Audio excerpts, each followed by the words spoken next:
Fairgrove wasn't the kind of town where big stories happened. Nestled between sleepy hills and thick Oregon woods, it was the sort of place where people left their doors unlocked and knew the name of every kid on their street. But all of that changed the day the courtroom doors opened to Carson V. Marks. Rachel Carson had lived in Fairgrove her entire life. She was a nurse at the local clinic, beloved by her patients, and known as someone who volunteered for school events even after her shift. Her ex-husband, Daniel Marks, had been the golden boy of town, charming, confident, and from a wealthy family with old ties to the area. Their split 2 years earlier had made waves, but no one expected it to lead to this. The case was messy, and even messier behind closed doors. Rachel claimed that Daniel had mistreated their daughter, Lily. She spoke of unexplained bruises, sudden night terrors, and a once vibrant toddler who had grown quiet, withdrawn, even fearful. She didn't have videos or photos at the time of injury, but she had something else, a mother's intuition, and a few subtle signs that no one could ignore. Daniel, of course, denied everything. His lawyers painted Rachel as an emotional, vindictive ex trying to weaponize their child to gain full custody. They pointed out her long shifts at work, argued she had an overactive imagination, and insisted Lily was simply adjusting to the separation. He came to court in polished suits, smiling at reporters, shaking hands like a politician. Some believed him. Others weren't so sure. The courtroom itself buzzed with tension from the first day of trial. Locals took time off work just to sit in the gallery. The sheriff had to remind people to keep their voices down during breaks in the hallway. Every minor motion, every cross-examination, every facial twitch from either parent became gossip fuel. Coffee shops buzzed with theories. Facebook groups exploded with opinions. But one thing everyone agreed on: Lily was the key. The problem. Lily was only 3 years old, too young to be officially sworn in, too fragile to understand the weight of the words she might say. Her testimony, if it could even be called that, had to be handled with extraordinary care. Child psychologists recommended trauma-informed questioning, gentle environments, and ideally, emotional support. That's when Max entered the picture. Max was a K-9 therapy dog, trained to support children and trauma victims in high-stress environments. His handler, Officer Grace Delgado, had worked cases involving abuse before, and she believed in Max's quiet, calming presence more than any words she could offer. Max had helped children open up in interviews before, but this was different. This was a courtroom, a public arena, and the stakes were higher than ever. Judge Holloway, an experienced but conservative man, initially hesitated. A dog in his courtroom? It had never happened before. But after reviewing Lily's evaluations and seeing her mute behavior during a closed-door pre-interview, he agreed to allow Max inside, provided the dog remained calm and on leash. Next morning, whispers filled the room as Officer Grace entered with Max. The dog walked silently beside her, golden fur gleaming under the courthouse lights. He didn't bark, didn't pull, just calmly scanned the room. Lily, seated on a bench near her mother, immediately noticed him. Her wide eyes blinked, her tiny hand reached out instinctively, and Max sat beside her like he belonged there. All along, it was the first time she'd smiled in weeks. Reporters scribbled notes. One even captured a photo of the moment, later printed on the front page under the headline, "Silent Witness Comforted by Loyal Friend." But this was no fluff. Peace, because what no one realized yet, not even Rachel, was that this small moment of connection would grow into something far more powerful. That Lily's voice, buried beneath fear, was about to rise, and when it did, it would speak louder than anyone in that courtroom could ever imagine. The town of Fairgrove had been whispering for weeks. Now, it was time for someone to finally speak. Max wasn't a police dog in the traditional sense. He didn't chase down criminals or sniff out narcotics. Instead, Max had a different badge of honor, a small silver tag on his collar that read, Emotional Support K-9, trained from the age of 6 weeks. Max had been raised not to react to shouting, loud noises, or even tears. He was bred for calm, for kindness, and for moments exactly like this, when someone needed a reason to feel safe again. Officer Grace Delgado had been his handler for over 3 years. Together, they had walked into courtrooms, hospitals, and shelters. Grace had seen tough teenage victims melt into tears the moment Max rested his head on their knee. But Lily Carson was the youngest child Max had ever worked with, and the most delicate. From the moment Max entered the courthouse, the energy shifted. The chaos and formalities seemed to pause around him. Court officers who usually barked orders lowered their voices as Max passed.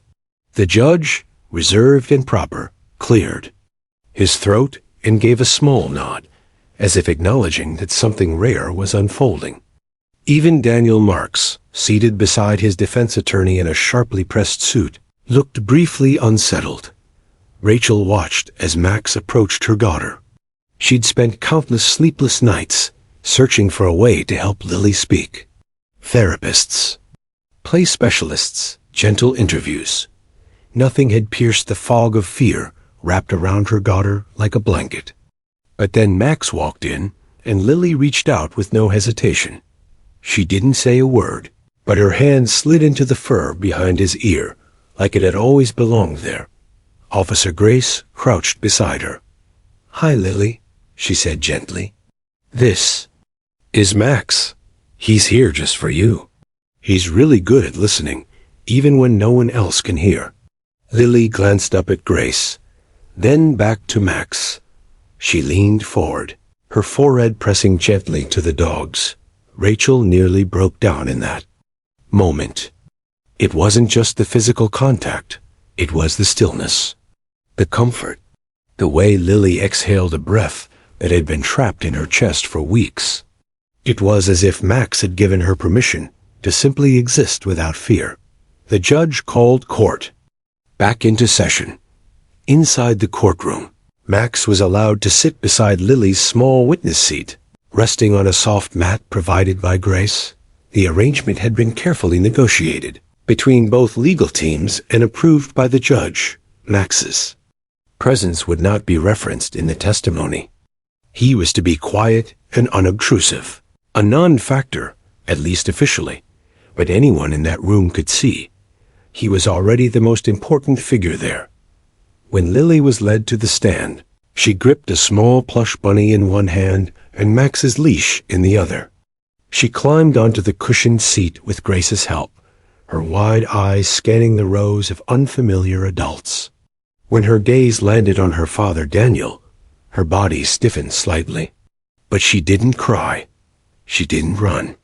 Instead, she leaned against Max, who instinctively nudged his head beneath her arm. The prosecutor, careful with every word, began gently. "Lily, do you know why you're here today?" Lily looked at him but didn't speak. Her lips pressed into a line. "That's okay," he said kindly.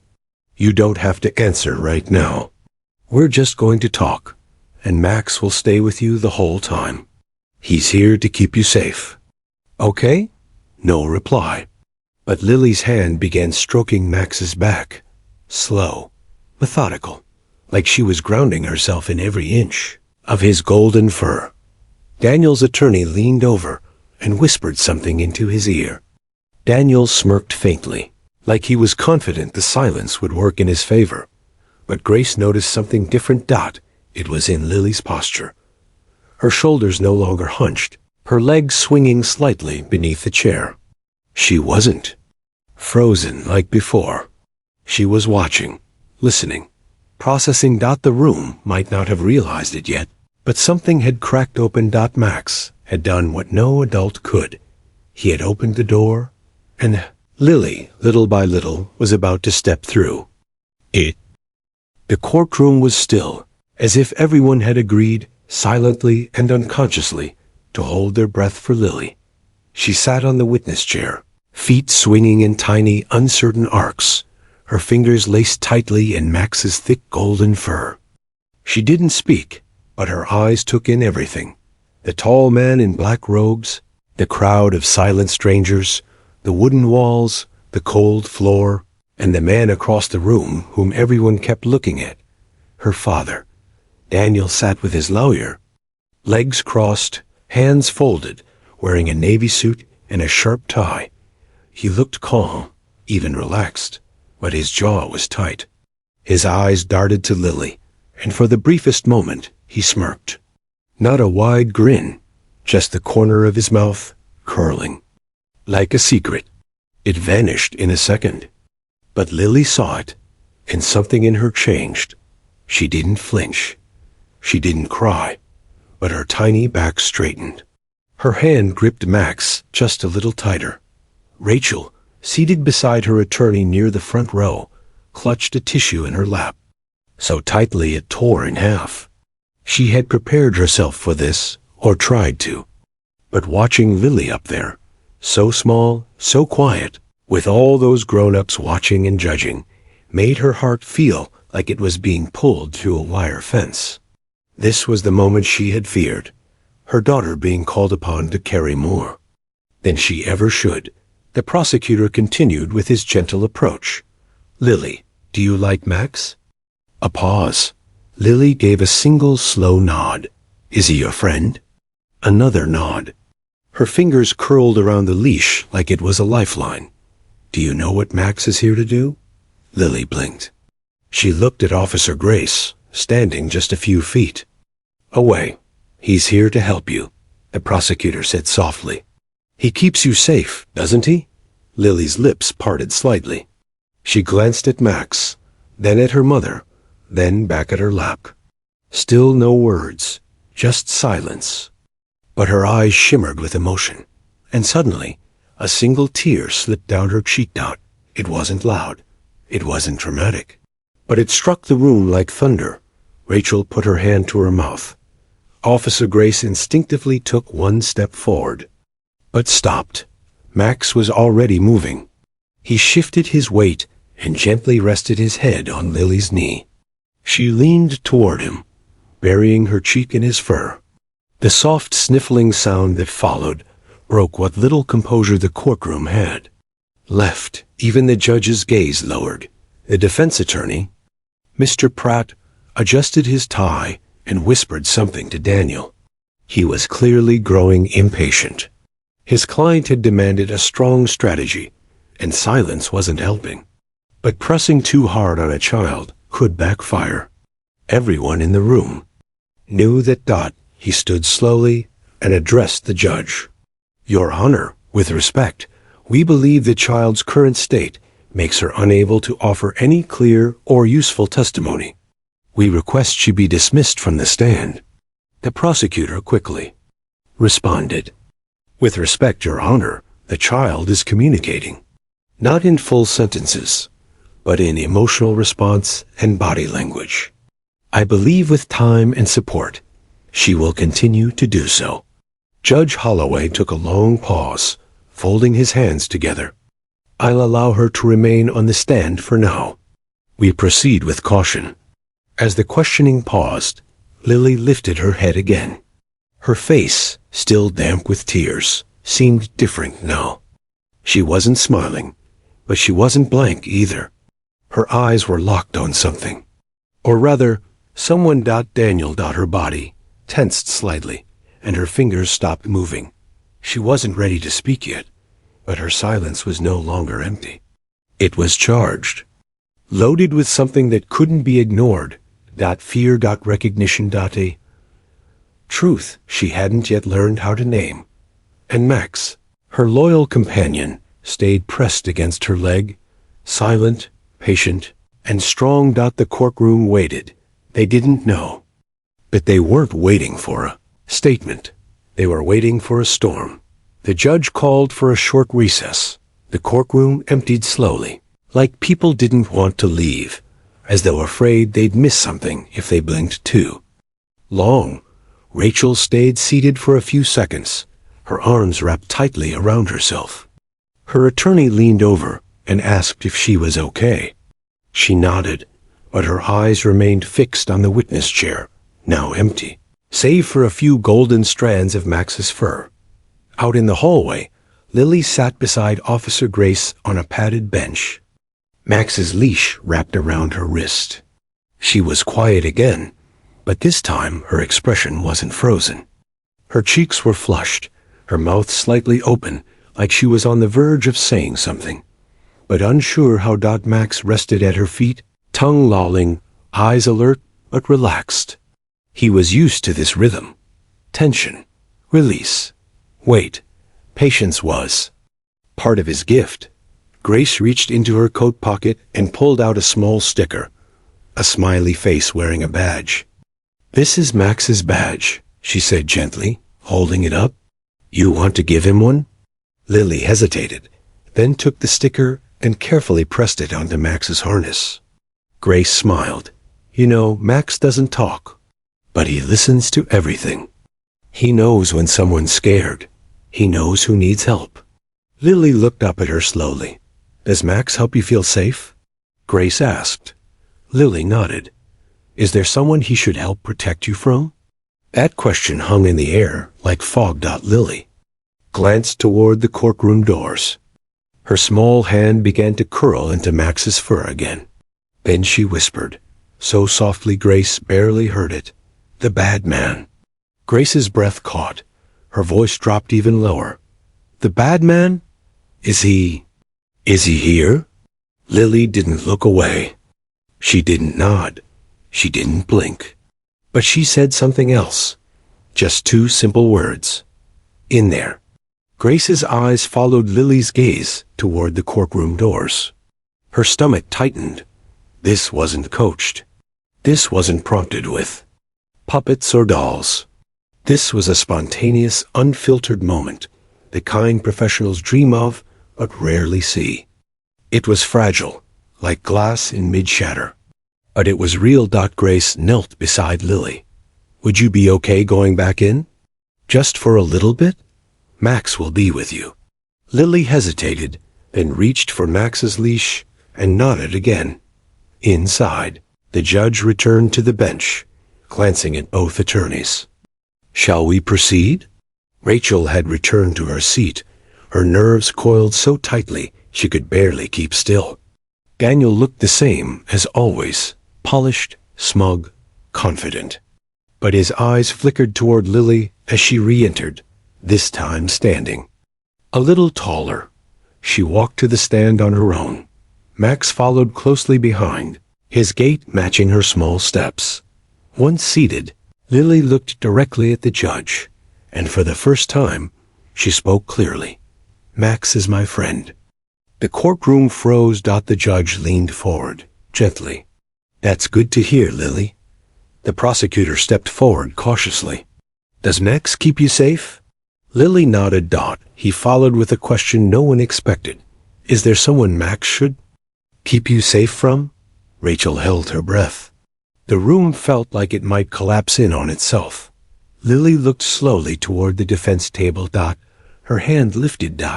She pointed, a small, trembling finger aimed directly at Daniel. And then, softly, without fear, she said the words, "Bad man." The sound wasn't loud, but it cracked through the silence like lightning. Gasps rippled through the gallery. Rachel gripped her seat. The judge's eyes widened. Daniel blinked, suddenly pale. The defense attorney rose, stumbling over an objection. Hearsay, relevance, manipulation. But the damage was done. The jury had seen Lily, seen her fear, seen her bravery, and heard her truth. In just two words. A wall of silence that had stood for months came crashing down. The courtroom wasn't whispering anymore. It was listening. No one in the courtroom moved. For a moment, it felt as if the air itself had frozen. Lily's words, "Bad man," hung like a thunderclap that refused to fade. Her finger remained outstretched, pointing squarely at Daniel Marks, her own. Father. Small as she was, her voice hadn't trembled. She wasn't crying. She wasn't confused. She was calm. And because of that, the truth rang louder. Rachel gasped, her hand flying to her mouth. A choked sob escaped, but she quickly composed herself. Unwilling to disrupt what her daughter had just done, Daniel flinched, not dramatically, but noticeably. His eyes darted to his attorney, who was already scrambling to stand. Objection. Your Honor, Mr. Pratt said, his voice trying to sound firm but cracking around the edges. This is clearly inadmissible. The child was led into a conclusion by emotional suggestion, and pointing alone is not sufficient testimony. We move to strike the statement. The judge didn't respond immediately. Judge Holloway, normally curt and methodical, looked shaken for the first time in the trial. He glanced at Lily, then at the jury, who were sitting forward in their seats, jaws slack, stunned. It was impossible to strike what had just happened. Everyone had witnessed it. Not just the words, but the way she said them. The prosecutor stood calmly. Your Honor, the child's statement was not in response to a leading question. It was spontaneous, voluntary. The defense has argued for weeks that this child could not communicate. And now that she has, they want to silence her again. The judge raised a hand. Enough. Silence fell again. I will consider the objection after reviewing precedent and the child's previous interviews, the judge said slowly. For now, the record will reflect what was said and by whom. Daniel shifted uncomfortably in his seat. Lily, still seated, looked down at Max, who had stayed perfectly still beside her, her silent shield, her anchor. She gave a small, exhausted sigh and leaned her head against him. The court recessed shortly afterward, but the damage was done. That night, news outlets ran the headline that swept across town, and then the country. Toddler points to father. In courtroom, bad man. The article included a still frame of Lily in the witness chair, Max by her side, her finger frozen in midair. It went viral. Child advocates praised her bravery. Others criticized the courtroom for putting a toddler on the stand. But one thing was clear. Her 2 words had shattered a wall that no adult testimony had pierced. Back in the trial the next morning, the jury's mood had shifted. Every bit of evidence now landed differently. The bruises Rachel had photographed weeks after custody exchanges suddenly looked far more suspicious. Lily's sudden changes in behavior, her nightmares, her aversion to certain voices were re-examined with new context.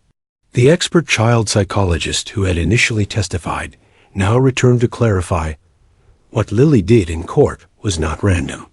It was consistent with how very young children reveal trauma, not with logic, but with emotional clarity. Still, the defense pushed back hard. They brought in their own experts, claiming parental alienation, emotional coaching, even subconscious manipulation.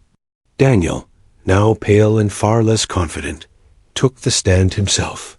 He denied everything. I love my daughter, he said. She's my world. I would never hurt her. The words sounded flat. The jury didn't nod. They didn't blink. They just watched, because no matter what Daniel said now, they had already seen something raw, something unfiltered. And from a child who didn't yet know how to lie. Rachel sat quietly through it all. She didn't celebrate. She didn't speak to reporters. All she did was hold Lily close when they got home and whisper, "You are so brave." And Lily, curled up in bed with Max beside her, whispered back, "I told the truth, Mommy." And that truth was still echoing, far beyond the courtroom walls. The energy in the courtroom had shifted, not suddenly, but decisively. Since the moment Lily uttered those 2 words, "bad man," everything Daniel Marks's legal team built began to erode, not with a crash, but with a steady, undeniable crumble. The jurors, once expressionless and wary, now leaned into every witness. Their pens moved more. Their eyes stayed sharper. They watched Daniel with quiet intensity, not the kind that looks for truth, but the kind that sniffs out guilt. The seed Lily planted had taken root. Still, the defense pushed forward, desperate to undo the damage. Daniel's attorney, Mr. Pratt, doubled down on the parental alienation argument, suggesting Rachel had brainwashed Lily through subtle emotional manipulation. The child didn't speak clearly until their mother was present. There's no direct evidence of abuse, only inference, suggestion, and emotional theatrics. We must remember, this is a 3-year-old, not a witness in full command of language or memory. He paced before the jury like he was delivering a TED Talk. Ladies and gentlemen, are we really willing to tear a father from his daughter's life based on 2 words? Words from a toddler who could just as easily be repeating something she overheard or misunderstood. Is this justice? It sounded rehearsed, overplayed. The prosecutor didn't counter with showmanship. He didn't need to. Instead, he brought back the child psychologist, Dr. Elaine Miller, whose calm voice commanded far more trust than Mr. Pratt's dramatics. Children at Lily's age don't fabricate trauma in the way adults assume, she said. They don't build false narratives from nothing. They express what they've experienced in the only language they understand: emotion, association, and in Lily's case, identification. Her statement was spontaneous, consistent with everything she's shown in therapy. She was not coached. She recognized someone who made her feel unsafe and found the courage to speak. Then came the pediatrician. He testified about bruises on Lily's arm and lower back from weeks earlier. Consistent with being grabbed forcefully, he said. Not consistent with an accidental fall, as Mr. Marks claimed. With each testimony, the defense's fortress of doubt weakened. And then came Rachel. Taking the stand wasn't easy. Her hands trembled. Her voice cracked more than once. But she was honest, even when it hurt. I didn't want to believe it at first, she admitted. He was charming. People loved him. I kept telling myself I was overreacting. But Lily changed. She started flinching when the phone rang. She stopped playing. She stopped laughing. I didn't recognize my own daughter, and I knew something had happened. She looked at the jury. I don't want revenge. I want safety. I want my daughter to grow up without fear. That's it. Even Daniel seemed unsettled as she spoke. His polished exterior was beginning to crack. His jaw clenched. He tugged at his cuffs.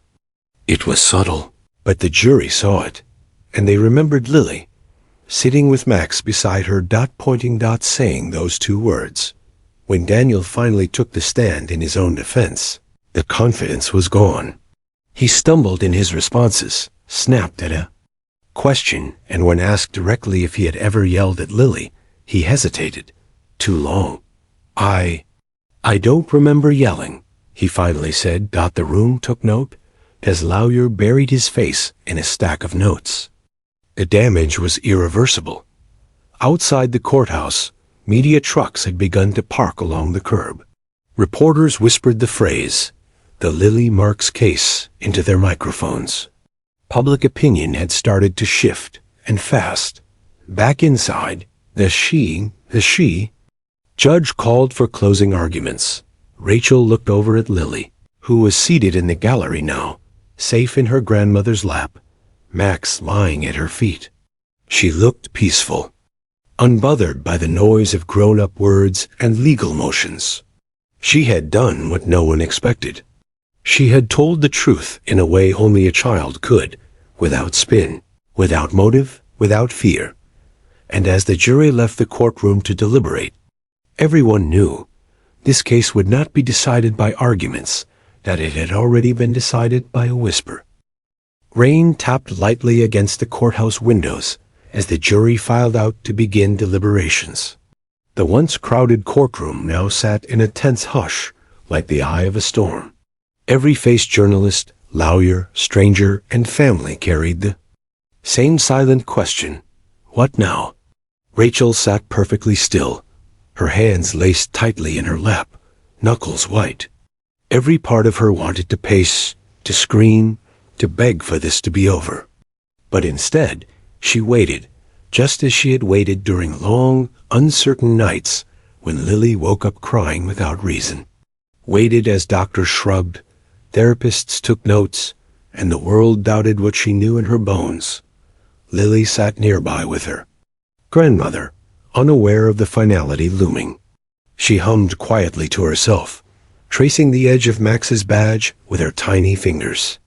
The loyal K-9 lay sprawled beside her, tail flicking gently. Every now and then, he knew tension. He knew fear. But today, he was calm. And that calm radiated into the little girl beside him. Inside the jury room, tall strangers spoke in low voices. The case, once clouded with doubt and ambiguity, had sharpened in recent days. No one had expected a 3-year-old to provide the breakthrough, but they all remembered her voice. They remembered the stillness in the room when she'd pointed, unprompted, and spoken the words that pierced through polished suits and carefully worded arguments.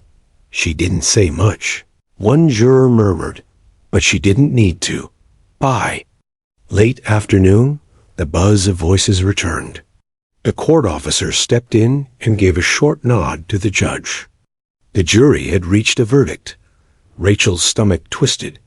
The judge re-entered, robe swaying, his face unreadable. Bring in the jury, he said quietly. Everyone stood as the jurors took their seats, eyes steady but solemn.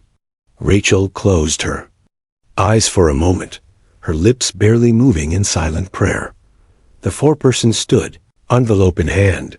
In the matter of custody and child endangerment involving Daniel Marks, she read, her voice clear, we, the jury, find the defendant guilty. A single breath escaped Rachel's chest, then a second. Then tears dot the room didn't explode with cheers or cries. It simply exhaled, a collective sigh that had been building for weeks. Daniel sat still as stone, lips pressed together, not blinking. His attorney dropped his pen and stared at the desk as though he'd just realized the game was over. The judge turned to Daniel. You are hereby stripped of all custodial rights and visitation, effective immediately. A permanent protection. Order will be granted for the child. You will be remanded into custody pending further sentencing hearings for endangerment and emotional abuse. Rachel didn't even hear the rest. All she saw was Lily calm, content, reaching out to pet Max once more. Unaware of the gavel, the headlines, the adults who had finally started listening. After court adjourned, Rachel and Lily exited through the back, avoiding reporters and flashing cameras. She didn't want a crowd. She didn't want an interview. All she wanted was to get home, make Lily lunch, and sit beside her in the quiet of their living room safe. At last, as they reached the car, Lily tugged on her mother's sleeve. Mommy? Rachel crouched to meet her eyes. Did Max win? Rachel smiled, her voice catching. No, sweetheart, you did. Lily thought for a second, then grinned, patting Max's back. I think we both did. Rachel scooped her daughter up into her arms and whispered, You were so brave. Lily rested her head on her mother's shoulder. He listened. Max always listens. That night, the town of Fairgrove settled into quiet again, but something had changed. In a courtroom where many expected legal arguments to decide the outcome, it was a child's innocence, a loyal dog's silent comfort, and 2 honest words that turned the tide. And though the storm had passed, its echo remained in every heart that had heard Lily speak. The courtroom drama was over, but for Rachel and Lily, a new chapter was just beginning. The verdict brought relief, but it did not erase the scars, visible or invisible. Rachel knew the road ahead would be long.